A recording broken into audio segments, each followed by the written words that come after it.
اس کے یہ میسج پڑھتے ہی اور بے چینی اور بے سکونی میں اور اضافہ ہو گیا، اور اس نے ساتھ ہی یہ بھی کہا کہ مجھے پتہ ہے کہ اب آپ کا موبائل کس سے رابطے میں ہے۔ میں نے اس کو بڑے ہی پرامن اور انسانیت کے دائرے میں رہتے ہوئے جواب دیے، اس کے میسجوں کے۔ نہ ہی اس کی باتوں کا غصہ کیا اور نہ ہی ناراض ہوا۔ خیر، اس نے کہا میں آپ سے رات کو 11 بجے کال کروں گی، اور میں اس کا انتظار کرنے لگا۔ سارا دن کمپیوٹر پہ کام کر کر کے آنکھیں بہت تھکی ہوئی تھیں، پھر بھی اس کا انتظار کیا، اور اس کا میسج 10:46 پہ ہی آ گیا، اور تھوڑی دیر بات کی اور 10:55 پہ کہا رکو۔ اس ٹائم میں باہر چبوترے پہ بیٹھا ہوا تھا۔ میں نے نیٹ بند کیا اور چارپائی کو بیٹھک میں رکھا اور اپنی چارپائی پر گیا۔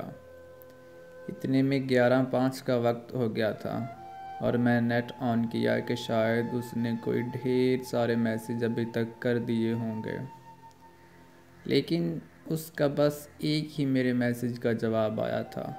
اس کے بعد ابھی تک اس سے کوئی رابطہ نہیں۔ گزری رات بھی بڑی مشکل سے گزری تھی۔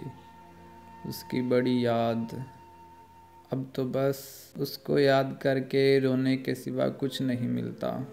اس کو بس مجھ سے ایک ہی شکوہ ہے کہ وہ جب بھی کال کرتی ہے میں بہت کم بولتا ہوں۔ وہ نہیں جانتی کہ شاید میری خاموشی کی وجہ وہی ہے۔ میں جب اس کو اپنی حالت بیان کرتا تھا تب وہ کہتی تھی کہ میں ہی آپ کو ملی ہوں ایسی باتیں کرنے کو۔ اس کے بعد میں نے خود کو اس کی مرضی کے مطابق ڈھالنا شروع کر دیا۔ انہی دنوں سے اس نے مجھ سے رابطہ کرنا بھی کم کر دیا۔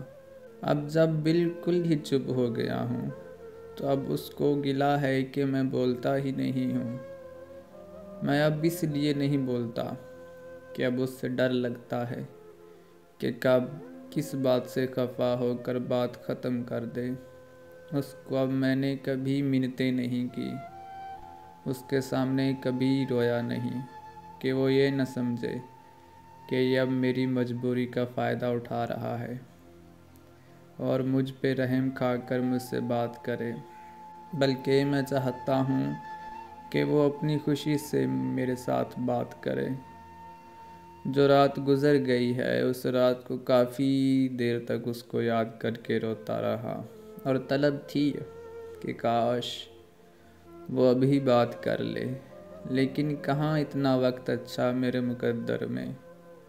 اب بہت طلب ہے اس کی کہ کاش وہ بات کر لے، بہت جی چاہ رہا ہے۔